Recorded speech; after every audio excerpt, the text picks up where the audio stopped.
Varicose veins తో బాధపడుతున్నారా? దసరా సందర్భంగా ఉచిత కన్సల్టేషన్, సర్జరీపై 20% వరకు discount. Welcome to our channel. నేను రమారావి. జనరల్గా మనం ఎవరింటికో వెళ్ళాం, ఎవరినో కలిసాం. మీ పేరేంటండి, మీరు ఎక్కడ ఉంటారు, ఇలాంటివి అడుగుతారు. చాలా రేర్గా అప్పుడప్పుడు మీకేమొచ్చు ఇలాంటి ప్రశ్నలు ఎదుర్కొంటూ ఉంటాం మనం.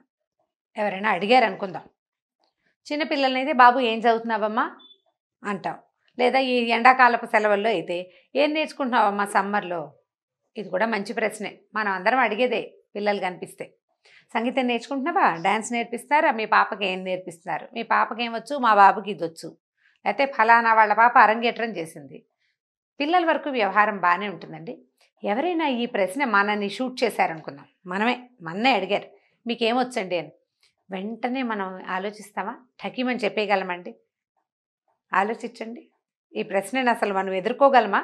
నీకేం వచ్చు అని అడిగితే ఒక 25-30 ఏళ్ళు వయసు నుంచి 50-60 ఏళ్ళ వయసు దాకా ఉన్న ఆడవాళ్ళు కానీ మగవాళ్ళు కానీ ఏం సమాధానం చెప్తారు? ఇమీడియట్గా చెప్పగలమా?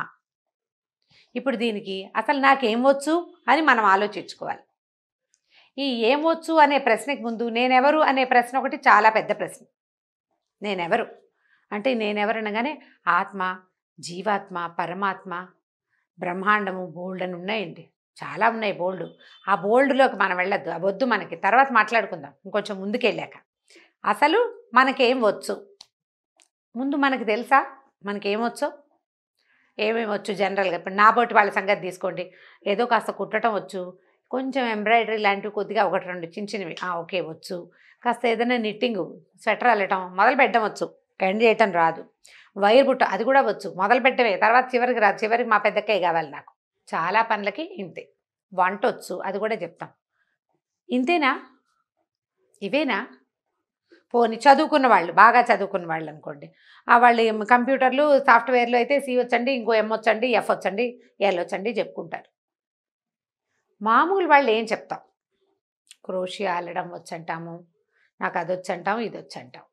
కానీ నాకు పుస్తకాలు చదవటం వచ్చు, నాకు హాయిగా ఉండటం వచ్చు, నాకు బ్రతకటం వచ్చు అని చెప్పగలమా మనం?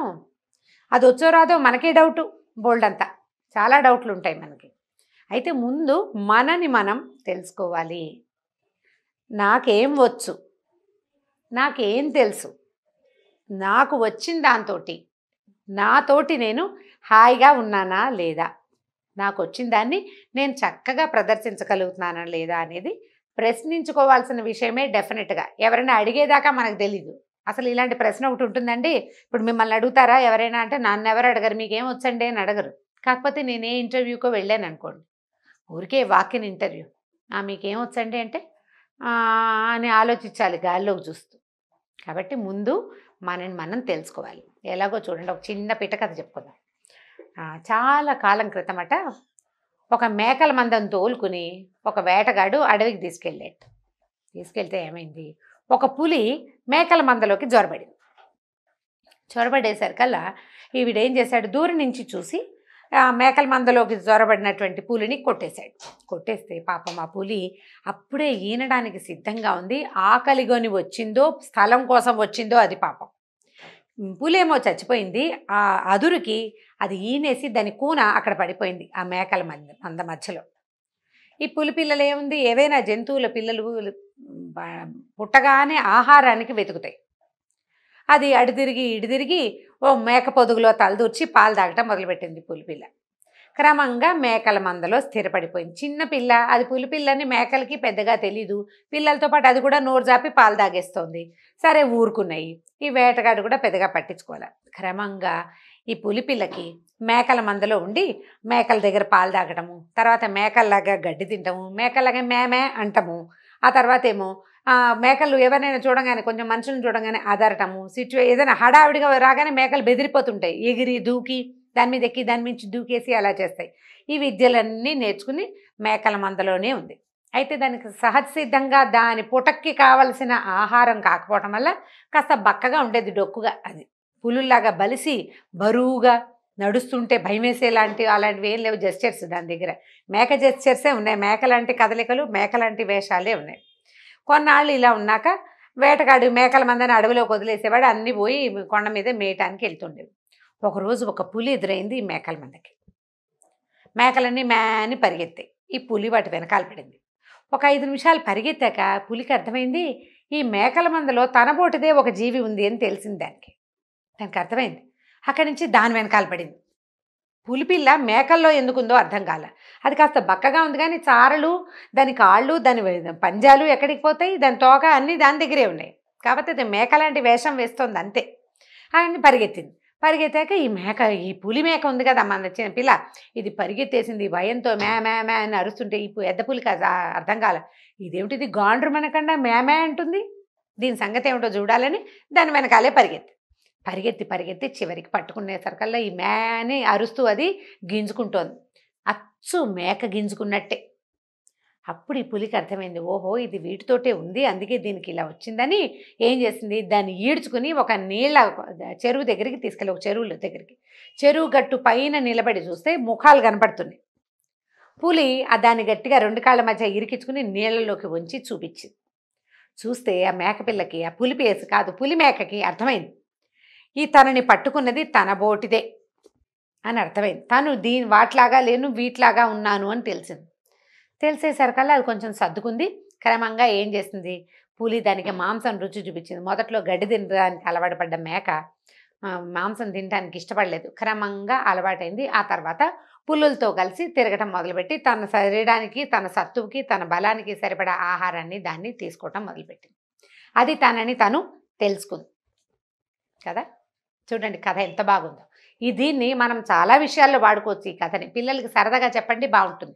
ఫ్రెండ్స్కి చెప్పండి, ఇంకా సరదాగా ఉంటుంది. ముందు మీరు ఈ కథని తెలుసుకోండి. మిమ్మల్ని మీరు తెలుసుకోవాలి ప్రతివాడును. ఇది ఎక్కడి నుంచి స్టార్ట్ చేస్తాము, చాలా చిన్నప్పటి నుంచి. 9th 10th క్లాసులో మ్యాథ్స్లో బాగా మార్కులు వచ్చేస్తే మన పిల్లాడు మ్యాథ్స్ వాడు, వీడు ఇంజనీర్ అయిపోతాడు, లేదా ఇంకోటి ఏమిటో అకౌంటెంట్ అయిపోతాడని ఇంటర్మీడియట్లో ఎంపీసీ ఇప్పించామనుకోండి.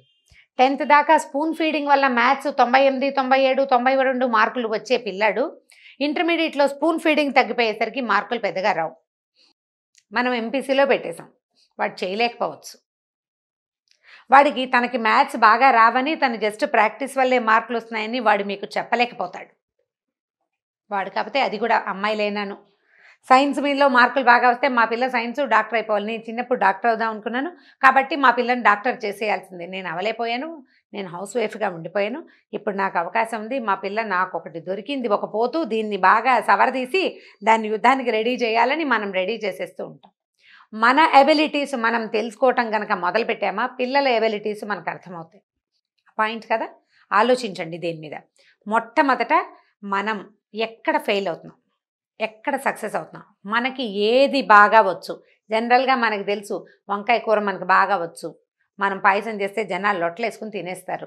మనం అదేదో చేస్తాం. మనకి పానీపూరి చేయటం వచ్చు, మనకి ఇల్లు సర్దుకోవటం వచ్చు, మనకు చక్కగా తయారవటం వచ్చు, మనకి పిల్లల్ని హ్యాండిల్ చేయటం వచ్చు, ఫ్రెండ్స్తో చక్కగా పార్టీస్ అరేంజ్ చేయటం, ఇవి చాలామంది చేస్తారు కదండి. గ్రూప్ డిస్కషన్స్లో ఒకళ్ళు హైలైట్గా ఉంటారు. 4 ఫ్రెండ్స్ కలిసి మాట్లాడుకుంటున్నాం అనుకోండి, అన్నీ నేను అరేంజ్ చేయగలను అని చెప్పగలిగే వాళ్ళు ఉంటారు. వాళ్ళకి తెలుసు వాళ్ళ సంగతి. ఇది ఒట్టిగా వింటారు చూడండి, వాళ్ళకి ఇది కావాలి. మనకేం తెలుసో, మనకేం వచ్చో దాన్ని మొదట పదును పెట్టండి. దానివల్ల మీ జీవితంలో మార్పు సంభవిస్తుంది. మనం మార్పుని కోరుకునేటట్టయితే ముందు మనని మనం తెలుసుకోవాలి. అప్పుడు మనని మనం సరిగ్గా తెలుసుకున్నాం అనుకోండి, మన ప్లస్లు మైనస్లు మనకు అర్థమవుతాయి. ప్లస్ అండ్ మైనస్ అర్థమైతేనే మనం ఎక్కడ ఫెయిల్ అవుతున్నాము, ఎక్కడ సక్సెస్ అవుతున్నాము, అసలు మనం ఎక్కడ మారాలి, ఏది మార్చుకుంటే మనం జీవితంలో అందరితో పాటు, మన వాళ్ళతో పాటు మిగిలిన సక్సెస్ అయిన పీపుల్, మన ఫ్యామిలీలో, మన గ్రూప్లో, మన సర్కిల్స్లో వాళ్ళలాగా ఉండగలుగుతాము. అబ్బే మనకు అవేం వద్దండి అంటే ఇక ప్రశ్నే లేదు. మనకి కావాలనుకున్నప్పుడే ఇది, మనం గెలవాలనుకుంటేనే ఈ ఆలోచన. కొంతమంది సాదా సీదాగా సింపుల్గా అసలు ఏ ప్రత్యేకతలు లేనట్టుగా పక్కింటి అమ్మాయిలాగా కనపడి, లేదా పక్కింటి కుర్రాడిలాగా కనపడే పిల్లలు హీరోయిన్లుగా, మోడల్స్గా చాలా ప్రఖ్యాతి పొందారు ఇవాళ రేపు. వాళ్ళు క్యాజువల్గా పక్కింటి వాళ్ళలా కనిపిస్తారు, కానీ వాళ్ళ ఎబిలిటీని వాళ్ళు ప్రూవ్ చేసుకోగలిగారు. వాళ్ళకి అవకాశము రావాలి. వాళ్ళు స్ట్రగుల్ అయ్యాకే అవకాశాలు వచ్చాయండి. ప్రతి వాళ్ళకి జస్ట్ లైక్ దట్ చెట్టు నుంచి జామపండు కోసుకున్నంత సింపుల్గా జీవితం ఇవ్వదు. వీళ్ళు చాలాసేపు తిరిగి చాలా చెట్లకి కింద పడి దెబ్బలు కొట్టుకుని అక్కడ ఇక్కడ గీసిపోయాక ఎక్కడో చిటారు కొమ్మనున్న ఆ మిఠాయి పొట్లం వాళ్ళకి దొరికి ఉండొచ్చు. మనకు కూడా అంతే, అంత సక్సెస్ కాదు, వాళ్ళ లెవెల్ ఆఫ్ సక్సెస్ కాదు, మన లెవెల్స్లో మనం సక్సెస్ అవటం. నువ్వు ఇది బాగా చేసావు అని అనిపించుకోవటం, నేను బాగా చేశాను అని నాకు నేను అనుకోవటం, నేను సంతోషించడం. డెఫినెట్గా ప్రతి వ్యక్తికి ఇది కావాలండి. ముందు మనం మన ఎబిలిటీస్ తెలుసుకుంటే దీనివల్ల మనకి ఇంకొక ప్లస్ పాయింట్ ఉందండి. మనం పిల్లల తల్లులం గనక అయితే, లేదా మన హస్బెండ్కి హెల్ప్ చేసే మనస్తత్వం కనుక మనకు ఉంటే వాళ్ళ ఎబిలిటీస్ని మనం గుర్తించగలుగుతాం. వాళ్ళ వల్ల ఇది అవుతుంది, ఇది అవ్వదు, ఏదవుతుందో అందులో ముందుకు తోయచ్చు. ముందు మనల్ని మనం అర్థం చేసుకోవాలిగా. పెద్ద రకం కాదు, చిన్న రకమే. అసలు నేను 10th క్లాసే, 10th చదివాను, పోనీ 9th క్లాసే, సడన్గా పెళ్లి చేసేశారు. మా ఇంట్లో అలాగే ఏదో మేనమావకి ఇచ్చారు, మేనబావకి ఇచ్చారు, ఇంట్లోనే ఉన్నాం, పిల్లలు పెద్దవాళ్ళు అయిపోయారు. నా ఏజ్ వాళ్ళకి సెటిల్ అయిపోయి మనవలు పుట్టేసిన వాళ్ళు కూడా చాలామంది కనిపిస్తారు. ఇప్పుడు ఈ ముందుకెళ్ళిపోయాక ఈ వృద్ధాప్యంలో మనం పడే అఘోరించవలసిన అవసరం ఏం లేదండి. పిల్లలు మనవలు వచ్చేసాక మనమేం ఆ వృద్ధాప్యంలో ఉండక్కర్లేదు. మన ఎబిలిటీకి పదం పెట్టుకుని మనం ఉత్సాహభరితంగా జీవితాన్ని గడపచ్చు. ఇవన్నీ మనకి ప్లస్ అవుతాయి. ఈ రోజుల్లో ఇప్పుడు ఇది చాలా అవసరం అండి. ఎందుకు చెప్తున్నానంటే, ఇది మనం ఇంకొక చిన్న మాట చెప్పి ముగించేద్దాం. ఇవాళ రేపు సమాజం ఎలా ఉందంటే, ఎవరి జీవితం వాళ్ళది. మనం హస్తాధిపరంగా అరిచేతుల్లో పెట్టుకు పెంచి పిల్లలు పడుకుంటేనే మనం పడుకుని వాళ్ళు మెలకుగా ఉంటే మనం కూడా మెలకుగానే తెల్లార్లు కూర్చుని టీలు కాఫీలు బాన్వీటాలు అందించి చదివించిన చిట్టి చిట్టి పాపాయిలు అబ్బాయిలు కూడా పెద్దవాళ్ళు అయ్యాక వాళ్ళదైన ప్రపంచం ఏర్పడుతుంది. వాళ్ళకి మనకి బహుశా మ్యాచింగ్ కుదరకపోవచ్చు. మనం ఒంటరిగా ఉండాల్సి రావచ్చు, పిల్లలు దూరంగా ఉండొచ్చు, మనం ఒకళ్ళమే కావచ్చు. ఆ పరిస్థితులకి ఎక్కువ అవకాశం ఉందండి. ఇది ఒప్పుకుని తీరాలి ప్రతి వాళ్ళు. లేదా ఇప్పుడు మనకి రాదు, అబ్బే మా పిల్లలు అలా కాదండి, వాళ్ళు ఎక్కడుంటే నేను అక్కడికి వెళ్ళిపోతాను, ఏమిటో చెప్పుకుంటాం బోల్డ్. రేపేం జరుగుతుందో మనకు తెలియదు కదా. కాబట్టి ముందు మిమ్మల్ని మీరు తెలుసుకోండి. ఎవరు లేకపోయినా, మనకి తోడు లేకపోయినా, మనం ఒంటరిగా ఉన్నా నా ఎబిలిటీ తోటి.